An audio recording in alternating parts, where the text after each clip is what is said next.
It's always pushing us forward, the limit up in the sky. There's rhythm in how we flow, a rhythm that can't be denied. It's in the feeling in how we talk. It's in the meaning in our spot.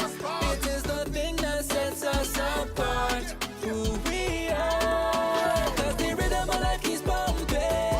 Together going strong, no matter what we keep things flowing. The people we will go all in. Our hands up in the sky, celebrate and come let your rhythm flow, flow, flow, flow, flow, flow. Come let your rhythm flow,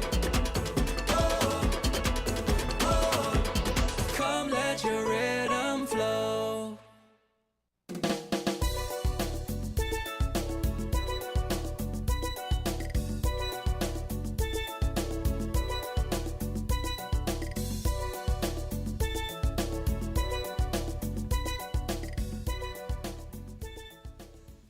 Good morning to all, and welcome to Heritage Matters, the Friday 20th June edition. And just as a reminder to all our listeners, this program airs every other Friday, so the next program will be 2 weeks, Friday from now.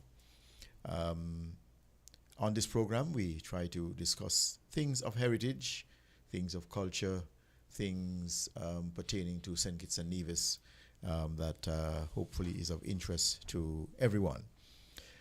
So welcome again, and welcome to all the listeners that we have locally, also in the diaspora.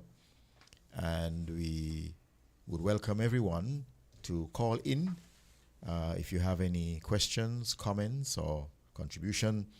And our numbers are 466-0989, that is 466-0989, or 662-0989, 662-0989.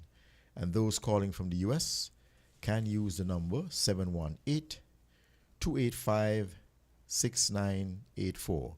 That is 718-285-6984. And another number, an alternate number, is 305-921-4619. 305-921-4619. So feel free to call in if you have any questions, comments, or contributions. Today, we have with us a guest, and he is Mr. Greg Pereira. Greg Pereira is the owner and operator of a business called Greg's Safaris, well known around here. And we're going to talk to Greg today about his involvement in the, let's call it the tourism industry, and because he's an instrumental part of that sector. So Greg, welcome to the show. Thank you, Percy. It's a pleasure to be here. I appreciate the invite. Thanks. Okay. So Greg, my first question to you is, how did you get started in this type of business? Oh, well, for me, really, it's a passion to tour St. Kitts as a sort of ambassador, explaining to our visitors and our locals what I know of the flora, fauna, the history, the geology, et cetera, et cetera. So it's a real pleasure for me to do my tours. And really, it started way back in 1989. Actually, I grew up in a hotel family. So my mom and dad started one of the first hotels on St. Kitts, the Ocean Terrace Inn, back in 1969. And so I literally grew up in hospitality. And then what happened is that I went away to study hotel management in Nova Scotia, Canada, sort of falling in line. And then I realized when I got back with my diploma in hotel management from Nova Scotia, when I got back and started working at the hotel, that that the guests really wanted to know more about the island than just sitting around the pool sort of thing, having a read. And so I was very lucky in a way to have been able to take my guests from the hotel on tours initially, sort of a springboard, into doing tours more professionally. And then in the early 1990s, this was in 1989, then in the early 1990s, along came the cruise ships. And once I saw the opportunity to work for cruise ships and, having kissed the Blarney Stone, as they say, having the gift of the gab, I like to think, I was able to run with that. And so I said goodbye to my parents and started doing tours full time. That was about 1991, 92. Today I operate with about 8 Land Rovers that are specially modified Land Rover Defenders that have forward-facing seats that are tiered and open-sided. It has a PA system on board, so as we go along, we can talk to the guests behind. We feature unique properties on the island. We also do interpretive hikes, history-type tours on St. Kitts. We are very proud of the fact, too, that we always offer on our tours, every single tour, what I call an exotic picnic. So I'll try to bring along everything from St. Kitts for my guests to try, exotic fruits, pastries, homemade sweets, local juice, local rum, as a way of giving them a sort of adventure, the palate from the island as well. So I've really followed my passion into doing tours. And I'm very proud to say that I was awarded, 5 times by the government of St. Kitts for the standard and the high quality of professionalism of my tour business over the years on the tourism department. So that in a bit of a long-winded nutshell is, where I am today and what got me started. That's interesting, Greg, and congratulations I appreciate it.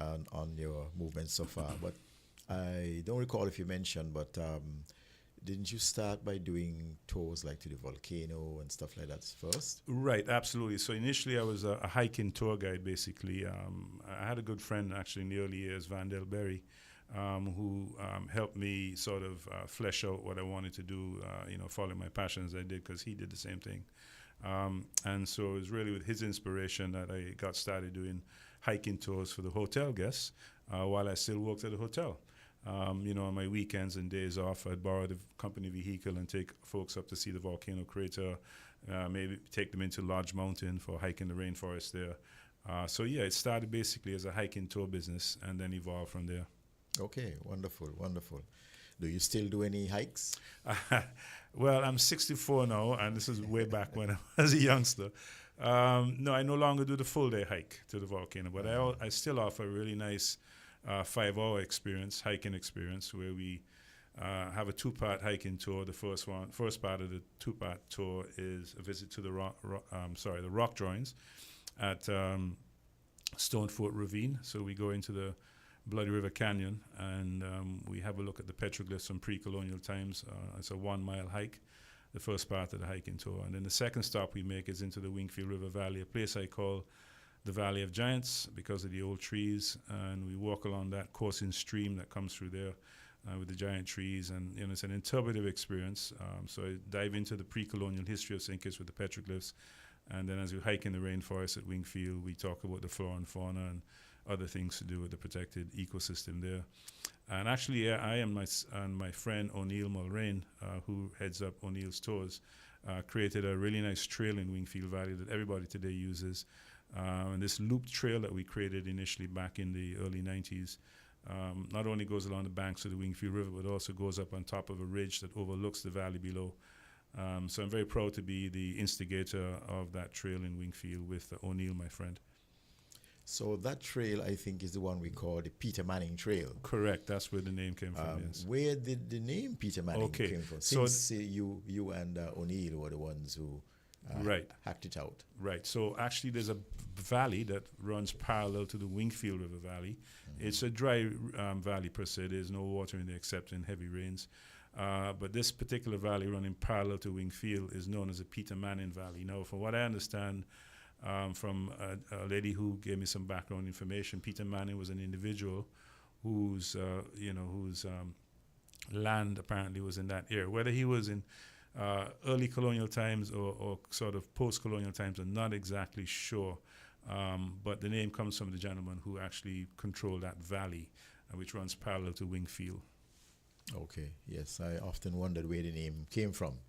Yeah. So you're saying it's somebody who owned the land in that area. Yeah. And yes, and as you mentioned, that's a pretty popular trail. A lot of tour hikers or hike tour guides, they use that trail for persons who are looking for a not too long and not too strenuous trail. That is correct. In the rainforest. It's perfect for that. I think it is perfect for that. Mm-hmm. You also mentioned what you have dubbed the Valley of the Giants, Right, and you say that it has a lot of huge trees. right. Tell us of some of the trees that you have noticed, the large trees that I are appreciate in that. Yes, no, I'm very fond of old trees, and in that particular area, the Wingfield Valley, there's some really nice examples of saman trees. And the saman tree can be seen as well at Romney Manor. There's a very old one in Romney Manor's grounds that's probably 300 years old. So when you hike into the Wingfield According to Valley, the sign, it says 400. 400, okay. So when you walk into the Wingfield Valley, you actually walk underneath these giant saman trees, which are similarly aged, in my humble opinion, very old trees. And then too, in that valley, there is a very old locust tree, what we call the stinking toe tree. It's one of the biggest locust trees I've ever seen anywhere. It's right alongside the dam, for those of you who know that trail, the old colonial dam that was built there in the valley. It's right alongside that. And then too, you have some really impressive ficus trees, which often dubbed the bearded fig. And they've been growing, again, hundreds of years, and they're on the sort of cliff edges as you go up into the valley, with their roots cascading over the edge of the cliff. Really spectacular trees. Yeah, as well. that's I've seen it. Those trees make a very impressive soil retaining wall. Yeah, and place for along the wildlife valley. too, in Yeah. amongst the roots, lizards and all sorts of things have a And place. those large moths Right, that the we day call moths. the black witch. Correct. Right, Also they- called the bat moth. They hang out. Yeah. They hang out in that area. Yeah. Yeah. I remember hearing you talk one time about a kapok tree. Yes, that too is in the valley, and kapok tree is also known as ceiba, spelled Ceiba, and known locally as silk cotton trees. They grow to tremendous heights. They're sometimes 150 feet tall. We have some really big specimens here. Kapok trees are native to the Americas, and their trunks tend to be, ramrod straight, 150 feet up. And what's so cool about these giants of the forest is that they grow horizontal branches, and being so very tall, they oftentimes have an emergent crown through the forest canopy. And with horizontal branches, it's where a lot of the raptors like to nest. What makes them spectacular too is that in the dry season they actually shed their leaves because they're deciduous. And when they shed their leaves, they flower. And in flowering, they have the ability of attracting bats for pollination. What I humbly understand, and remember, Percy, I'm self-taught in what I know. I didn't go to school for this. But what I humbly understand happens is that the kapok tree's flowers are able to produce a pheromone that attracts the bats for pollination. Now, the pheromone the tree produces apparently is the same pheromone the bat uses to attract its mate. So it really is quite a phenomenal thing. Now, on some of the other islands, these trees are very much revered because of this ability of attracting bats. And, of course, being so majestically tall with horizontal branches and ramrod straight trunks, they're very impressive to look at as well. And so on some of the islands, like, for example, I went to Tobago last year, and I was shocked to hear about a particular tree there that's connected to their folklore. Kapok tree, a particular kapok tree, a very large one. Talking about enslaved people, a lady who was enslaved actually flying back to Africa after jumping out the top of one of these trees, something to do with salt. I can't remember the exact connection, but it's something along those lines. I've even heard that tree being referred to as the devil's tree because of the bats, which I don't agree with. They're really a majestic tree. And I've even been told, too, that some people who understand and practice the black arts of obeah and witchcraft will sometimes, if they want to put a hex on you, will capture your shadow and nail it to that particular tree so that you can essentially wilt away. So there are all sorts of cool things attached to the kapok tree, but it's very much a fascinating tree, and it's in that valley as well. Yeah, it's also reputed as having a connection to the supernatural world. Correct. Correct. Yes. Ghosts and Jumbi. Yes. Jumbi yes. tree, some people refer to it as. Yes. Correct. In fact, if I could just add to that too, another thing that just came to mind is that the pre-colonial people of our island, the Aboriginal people known as the Kalinago or Caribs, apparently revered the tree. because of the simple fact that the bat